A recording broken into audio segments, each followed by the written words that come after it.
Hi, I'm Teresa Huizar, your host of 1 in 10. In today's episode, Online Abuse, the Offender in Your Pocket, I speak with psychotherapist and researcher Anette Birgersson. On the podcast, we've examined many aspects about online child sexual abuse, what it is, how it happens, and how children are impacted by it. Now we turn to a different set of questions. What do the multidisciplinary professionals see and understand that others do not? What do they hear directly from victim survivors? How do professionals think about their need to move beyond intervention as usual to meet the unique needs of these youth? And what do they see as lacking in caregiver support? And what could be done to fix that? We know that there are system gaps. So the question is, what can we do to better care for these children and their families? I was moved by the compassion and dedication of the professionals that Anette interviewed. Their insights provide yet another lens through which to view these complex cases. I know you're going to find this conversation as thought-provoking as I did. Please take a listen. Hello, Anette. Welcome to 1 in 10. Hi, thank you. So I'm curious about how did you come to this work, really looking at multidisciplinary team perspectives on online child sexual abuse? Well, it's a pretty long story. I will try to make it.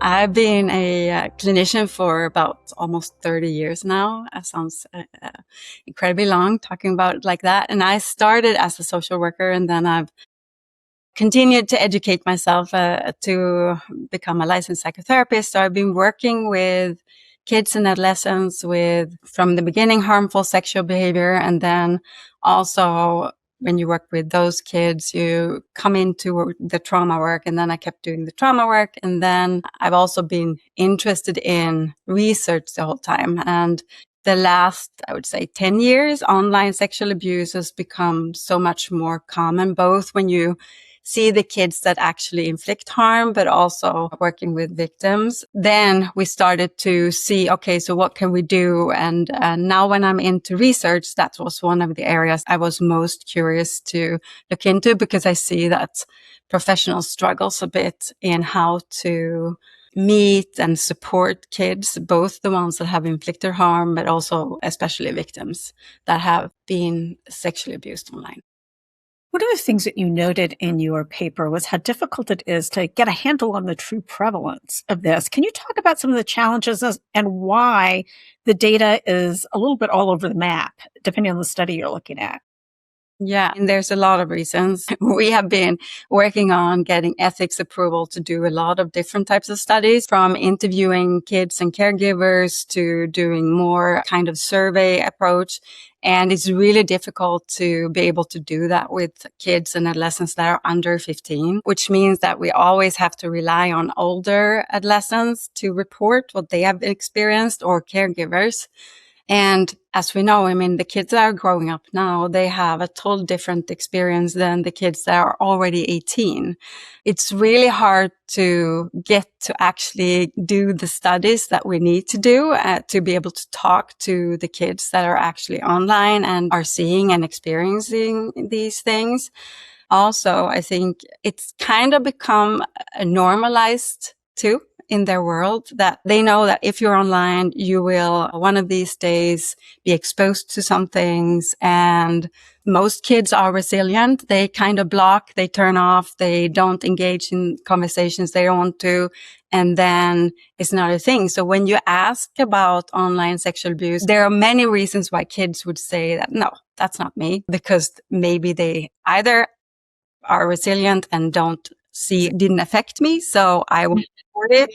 Or if they have engaged in behaviors that have then led to them being victimized in different ways, the shame and the guilt of having been part of that, feeling complicit in what happened to them, also make them not report. It's an interesting thing, because for cases that come into children's advocacy centers or Barnahus, or any of the other multidisciplinary models around the world, typically they're coming in because there's been a disclosure.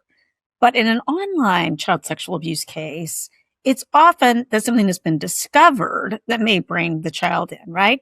Can you talk a little bit about how that changes the dynamic for the professionals, but also for the child and families, in that this isn't the child felt ready, the child disclosed, but rather something came up in an investigation, whether it's a chat or something else, that made the authorities aware that there was something that needed to be further discussed with the child. We're trying still to get to interview more kids. We have done and been allowed to do surveys. And in those surveys, kids do express how they struggle with both recognizing and wanting to talk about the sexual abuse, and how scary it is when the police calls and say, okay, so we discovered this.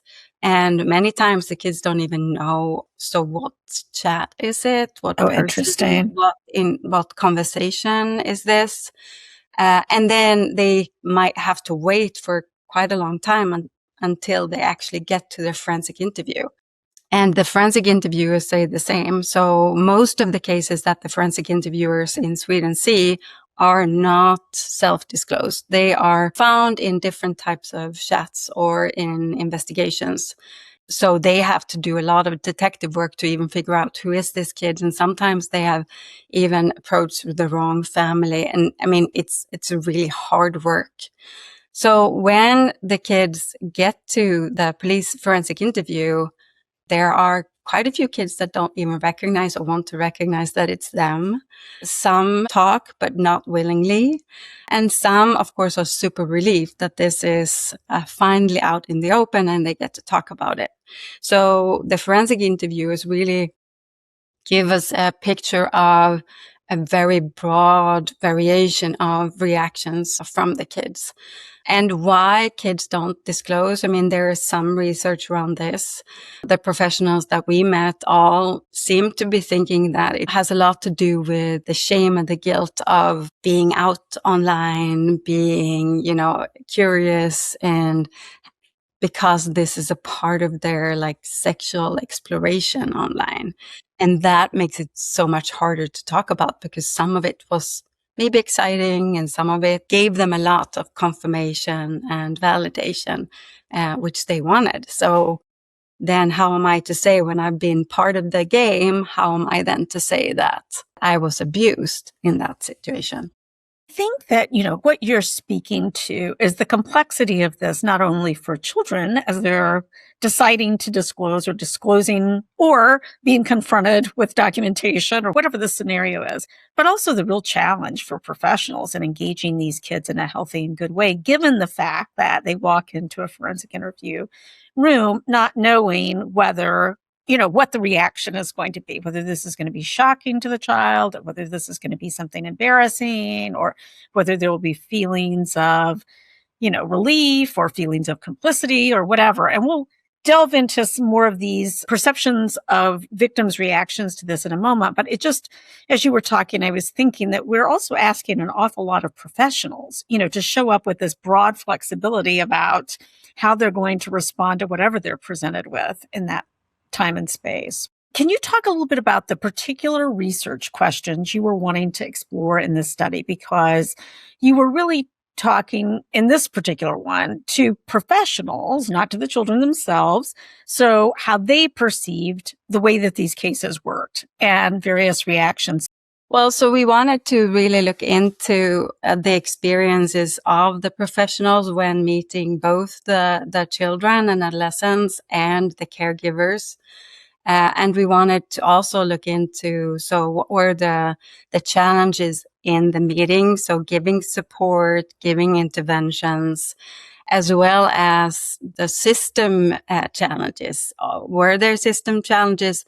How does the system take care of these cases? Is that different than other sexual child abuse cases? So we were really interested in looking into what happens when these cases surface and when they are disclosed, and how does the chain of interventions work? Because in other sexual abuse cases, the chain of interventions is pretty clear. Either the police report to social services or social services report to police when this is disclosed. And then it's always taken care of within the child advocacy center's walls. So it always goes to Barnahus, which we call it in the Nordic countries and in Europe. so that the child gets to meet social workers, the forensic interviewers, do the medical interview or examination, and have all of their connections within the barnahus to make it really easy. And what we learned from our pilot study, Gaps in the System, which we did in cooperation with Childhood Foundation, was that it seemed like these cases didn't really come to barnahus at all, and they didn't go through the normal chain in the support system that we figured they would. And we realized that a lot of these cases didn't even show up at social services or got any support at all. So that's why we were curious and looking into, so how do professionals experience the differences between online sexual abuse and other type of cases? So let's turn to their perceptions about victims for a moment, because you were just talking a few minutes ago a little bit about one of the chief ones seemed to be around this sense of complicity that some of the victims had. And can you talk a little bit more about that? When talking to the professionals, it's very clear that they also struggle with this phenomenon in general, because being online is not something that my generation, our generation has learned to handle. We haven't grown up with this. For us, it's like, okay, so if someone writes something bad to us, we kind of, I turn it off. I don't answer. I have like a response system to that.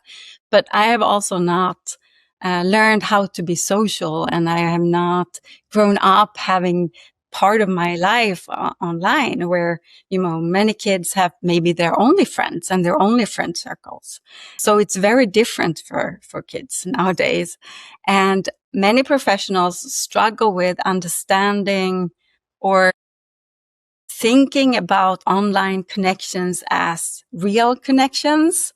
I hear a lot of professionals still talk, well, they don't have any friends in real life. Well, online is real life for kids today, and they can have as deep and meaningful conversations and connections online. And I think that sometimes puts a pin in the wheel for us to understand, okay, so this is a really important arena for them. And it's part of, normal everyday life. The thought of how do I then talk about this without putting more blame, saying that I think that they should have turned it off, saying that I think that they should have said something, when really we know that kids that have been victimized outside of the internet also have a really hard time to disclose, especially if it's in partner violence, or if it's within our friend circle, or if it's regarding bullying, for example. It's really hard to talk about.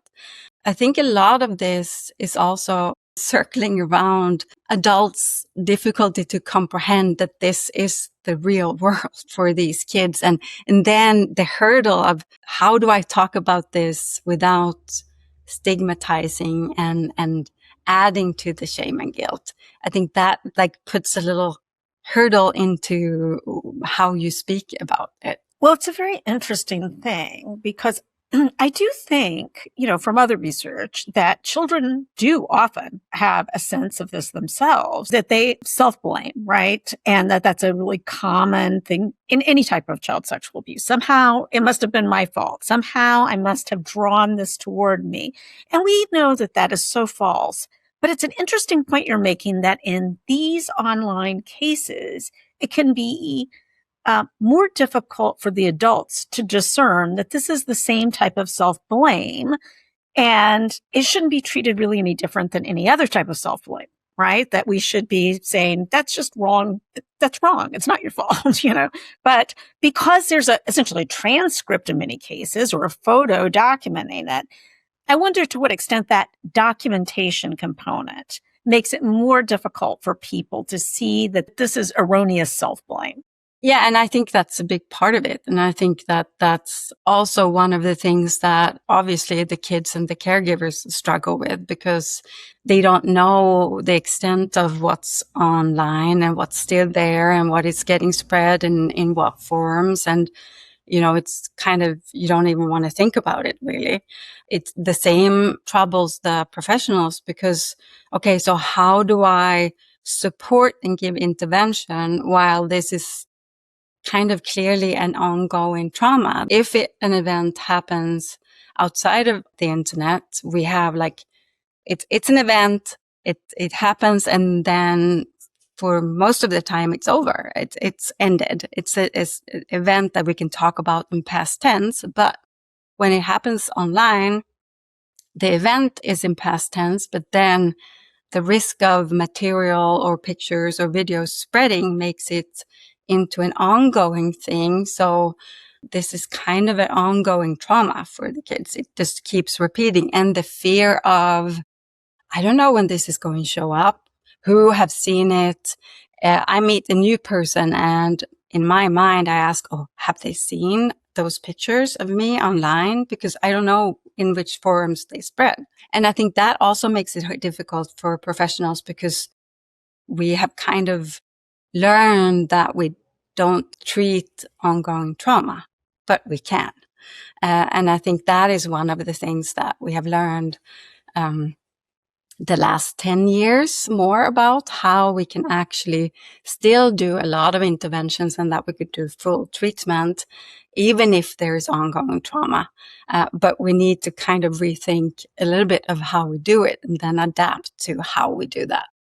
I think one of the interesting points that you're making here and in the paper is about the chronicity piece of this, and also that the offender can reach back out and re-engage in many cases repeatedly as well, even past the point of initial intervention. And someone in the paper described it as always having the offender in their pocket, which I thought was really evocative in that way. And so I'm curious for you as a clinician, how do you think about the way in which that changes treatment? We're actually writing a paper right now about how do we work with trauma-focused cognitive behavioral therapy and online sexual abuse. What we can see is, and what we learned is that when you work with interventions and when you're going into treatment, so we kind of have to address this in the beginning, that this is here. We need to do more psychoeducation and talk about the self-blame and the guilt more in the beginning and give psychoeducation around that. And also talk about safety planning in the beginning, because how dependent are the kids on their online connections, right? And how dependent are they on their phone and their devices? So for some kids, you actually have to do interventions around that too, because it's a need that it's maybe a little bit compulsory. But for most kids, we need to talk about how do we work around safety and how do we work on managing if something resurfaces, and how do we work on the communication within the family and with us as the support team, the therapists or social workers or whoever are working to support this kid and family. So we kind of need to have establish how we're going to manage this through the treatment before we go into treatment. And I mean, we're working with kids and we're working with caregivers that are in crisis. They have gone through a lot. And we all know that when you're in a crisis, you don't really function rationally. So this is something that we need to establish in the beginning, and then we have to keep updated through the whole treatment and have it close to us through the whole treatment so that we keep updating, so we keep talking about it. And actually, I think it brings very good way of addressing that shame and guilt and feeling of being part of this, because since we need to talk about the safety around it, we need to have you being safe. I think it helps also bring that in. Okay, so it's not just me. I need to have the skills to handle myself and to know what to do if something resurfaces or someone approaches me again, and have like a crisis plan for that. And that kind of connects, and I think it strengthens the therapeutic alliance when you do that early. as you were talking about this as it related to victims, your paper also notes many of the same themes really dealing with caregivers, that these feelings of not really being competent, that they feel they should have somehow protected their child from this or should have known what they were doing. Can you just talk about the multidisciplinary team professionals' perceptions of what struggles caregivers were having?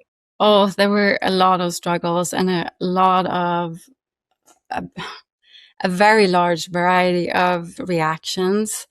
A lot of them said that, I mean, of course, when you get a phone call, which is how most of these caregivers get to know about this, you get a phone call from the police saying, we need to have you come in for an interview because we have found something online regarding your child.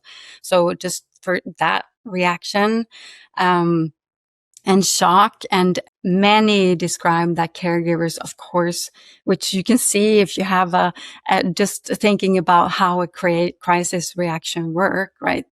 Shock. And then you go and you might be a little bit strong in your reactions towards your child, which maybe not strengthen the communication and the possibility for the child or willingness to actually disclose what this might be. So there was a lot of reactions where clinicians or professionals felt like they had to. The beginning was a lot about giving psychoeducation around this is common. This is often a normal part of teenage behavior to explore sexuality online. Your child is one out of many kids that do this and are part of this.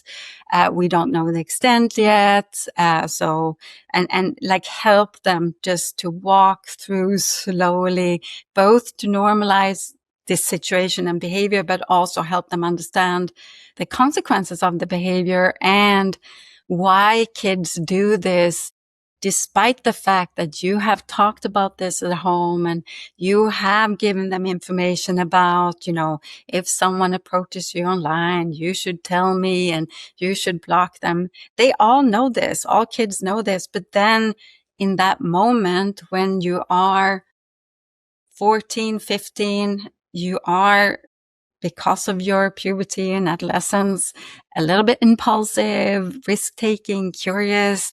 You don't think about that in that moment. And that is normal. That is not because your child has difficulties. Sometimes it's part of that, but most of the time not. And just helping caregivers to slow down and to breathe and understand it sounds a little bit weird to say normalcy of the situation, but it is pretty common in normal situation. But then, of course, your child has had the, unluck of ending up with someone that wasn't safe, and someone that exploited them or used them or coerced them. And this is what we're going to look into now, and we're going to help you understand what happened. So that support to the caregivers seems to be really, really, really important to then also get to have the way in to actually get to meet the child where they are. Because of course, if their caregiver reacts with these big feelings, then the difficulty for the child to also take their place and dare to say something decreases. So we need to balance that so that they feel like it's okay to actually talk to. And I think these big feelings are really fear-based, especially because, parents, as you're saying, are from a different generation. And so there's a lot of fear associated with, I don't really understand some of these online environments. I've given general warnings about it. You didn't listen. And now this has happened. And so, it's sort of like the fear parents feel, I think, when their child darts across the street or something after being told not to. I think as you're saying, it's a very normal reaction, but it's also a normal reaction outside of online environments, right? And it's a natural thing for kids not to listen outside of online environments, right? So one of the things that I noted, and I thought this was a very interesting thread in the comments that people had about the caregivers, because one of them is that they didn't describe the relationship between the caregiver and the child as poor, but they did describe that the victims themselves seemed very lonely. And I'm curious what you make of this, that these were somehow terrible, neglectful parents, but yet you had children in part seeking out these online friendships and relationships because they were lonely. Yeah, I think that's one of the things that we see in general. Like if we look at kids that have or say that they have been sexually abused online, and I mean that is such a wide term. It's like from everything from getting a picture sent to you that you didn't want to actually having been forced to do sexual things on camera to yourself. Which is one of the problems with this research, because it's hard to say how many that actually has been through the different things because we use different terminology. One of the things is that we see is a lot of these kids have a difficulty exploring sexual relationships or crushes or having those normal sexual developmental interactions outside of online. And why that is, one part I think is that we see an overrepresentation of never developmental conditions in these kids. We see that the LGBTQAI plus community is a group that is overrepresented among these kids online. But then another thing that the professionals also talk about is that even if they don't see poor relationships within families, they see that the caregivers and kids don't communicate a lot around feelings and relationships in general. I mean, it could be good relationships, but not on the emotional level, very close. So I think there's a lot of different reasons that they see this, and a lot of different things that they also recognize that we need to work more with to help caregivers communicate around this and have a language that and how you actually talk to kids. Even if we can see that a lot of online resources, try to help caregivers, you have to talk to your kids about what they do online, just as if you like you do when they have, friends from school or in the neighborhood, right? But I think to your point about another different generation, that parents still struggle with this because they don't really understand that these surfaces are the same, or the same to the kids at least. I'm curious, again, as a clinician, as you're doing TF-CBT or some other evidence-based treatment, caregiver engagement is a big part of that. And I'm wondering, with these kinds of cases, in what ways is that different or enhanced? Because it just sounds like the caregivers are needing a lot of support. Yeah.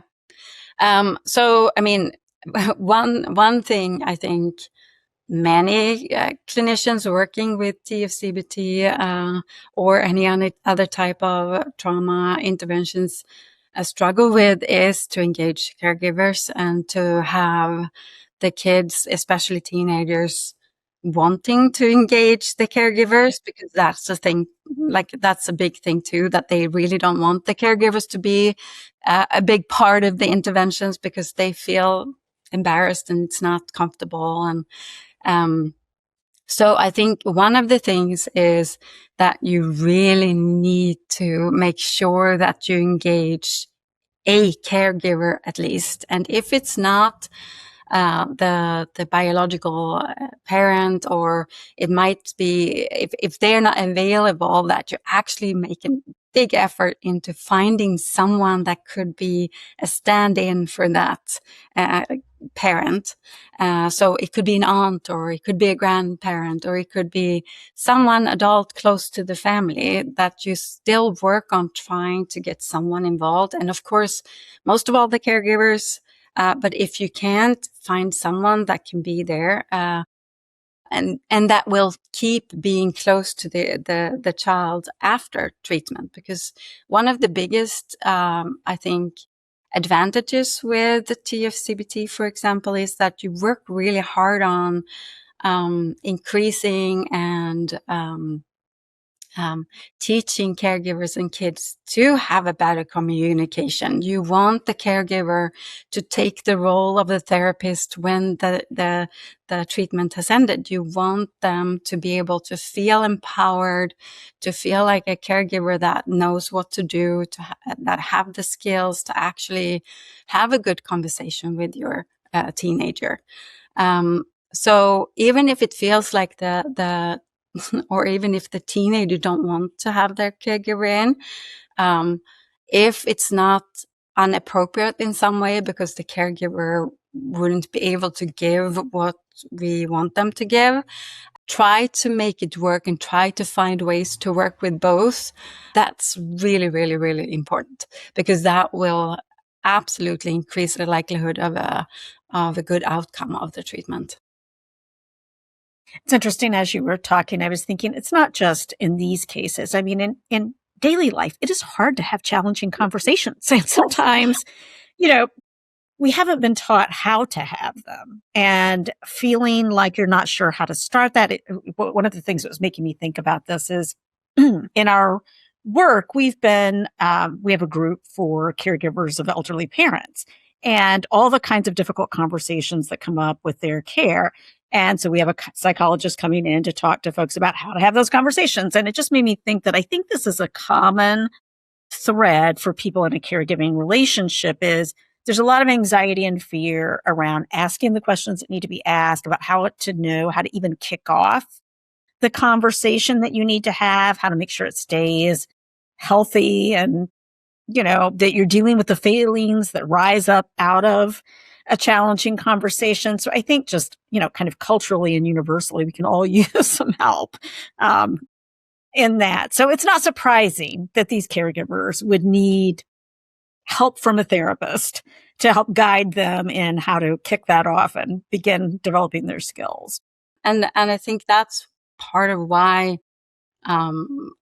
both the professionals and the caregivers and the kids that we have talked to say that it is important to get to be able to do these interviews at the Barnhuset or the child advocacy centers, because then that the caregivers get these conversations, they get the crisis support, they get to help to calm down a little bit and breathe. They can get these, initial skills, and some caregivers needs a lot and others don't. And some kids get traumatized and some kids don't. So not all kids get the treatment. And that's why, being able to get to have these initial conversations with professionals is really important. And I mean, the forensic interviewers, they all said that I'm not trained to do these caregivers support conversations. I try to, and I do the best I can, but it's so nice when I have the support from the professionals at the child advocacy centers to help me do that. And I can focus on my interviewing, and then they take care of the caregivers and give them all the information and talk about, give them the psychoeducation around crisis and talk about, the consequences of online sexual abuse and what they need to worry about and look for. And they can do that while they do their thing. And I mean, that's the perfect thing, I think, with the child advocacy centers, where you have all the professionals, and the professionals that actually know each other and support each other and help to build the puzzle so that the family and the child get all the pieces that they need initially. Because if we can give them that initially, we also know that the likelihood of them ending up within child psychiatry or having to go to treatment later decreases a little bit, and it won't take away all of it. And a lot of the kids still will need help, but it will help them to a little bit. It was interesting as you were talking, I was thinking that it's not just in Sweden that multidisciplinary team professionals say, I'm so grateful that there are people who have the different expertise within the disciplines, right? That there are some people who have specialized skills in forensic interviewing. There's others who are focused on the investigation itself. There are others who are focused on treatment or crisis support and those kinds of things. And I think it's really the joy of this work is that no one professional has to try to carry it all, for themselves. And that only benefits kids and families. Your study, and you've alluded to it here, talked about systems gaps. What do you see? What are you hoping that child abuse professionals take away from this in terms of addressing gaps in the system and improvements that could help kids and families? I'm hoping that online sexual abuse will get to be like a part of the target group for all child advocacy centers and barnahus. That it shouldn't be because, like in Sweden, there's even a specialist police department working with these cases, and they are not used to working with barnahus, which seems so strange. It's changing, and a lot of the even if the structure and the contract and all of that is not in place, many still actually do their interviews at barnahus. Because they feel like this is like out of if I have a barnahus close, I'd rather do that. And then the barnahus staff pitch in and they do the things. But of course, that doesn't lead to the kid ending up in the system in the same way as it would if it actually was part of the target. So we're really hoping that more barnahus include online child sexual abuse into their target group.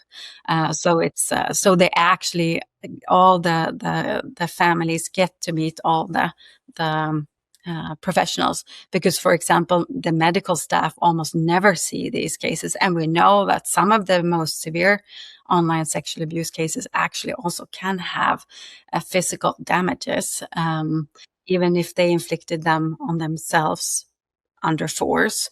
But they almost never get to do those kind of meet the physicians at barnahus.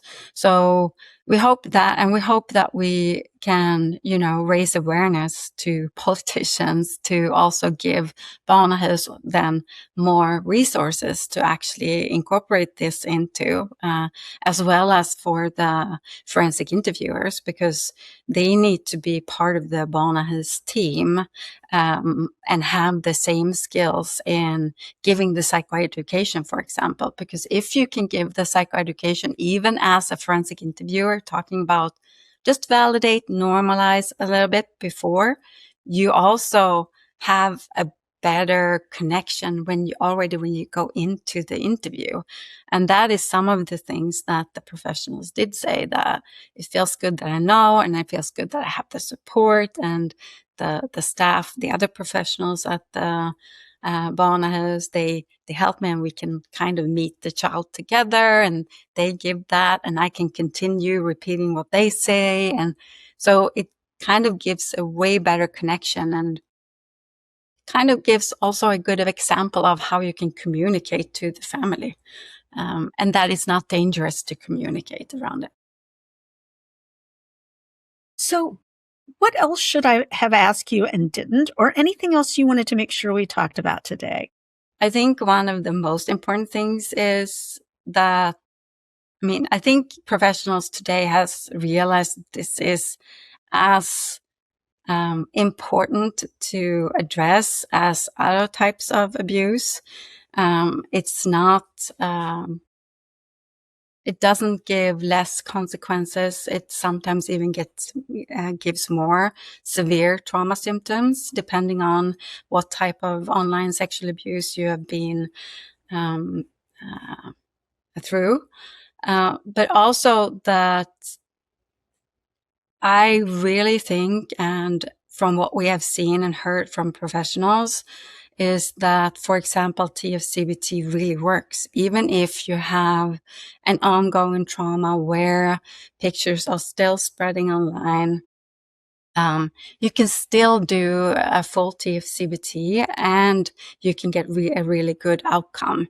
You just have to adapt and talk about the safety with before and keep that going during the whole treatment.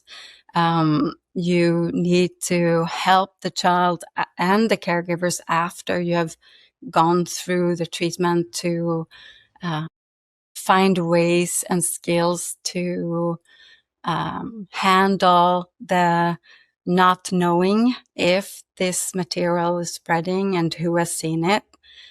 So how do you come to terms with that is just a fact? Sometimes we can actually help kids and families to take down material if we have if they have sent it themselves and they still have that information.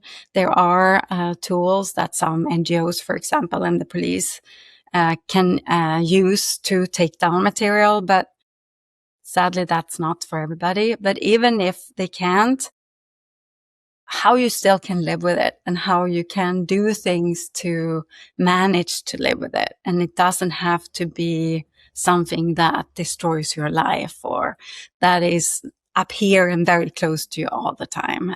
You can have a really, really good life without trauma symptoms, even though you have gone through this. I think that's one of the things that is the most important. Well, Anette, I think for folks who want to hear more about that, and I think it's so critically important what you're saying, they're welcome to join you on Seamless, our conference, and we are so grateful that you'll be speaking there in more depth to clinicians about these adaptations that you're talking about. So just really appreciate you coming on to 1 in 10 to talk about these things. I think that this is a topic that all of us deal with and all the parents, have to be prepared to deal with. So really appreciate you. Thank you. Thank you so much for having me. Thanks for listening to 1 in 10. We're taking our summer break in August, and we'll be back with all new episodes in September. In the meantime, we invite you to enjoy past episodes you may have missed. And for more information about this or any of our other episodes, please visit our podcast website at 1in10podcast.org.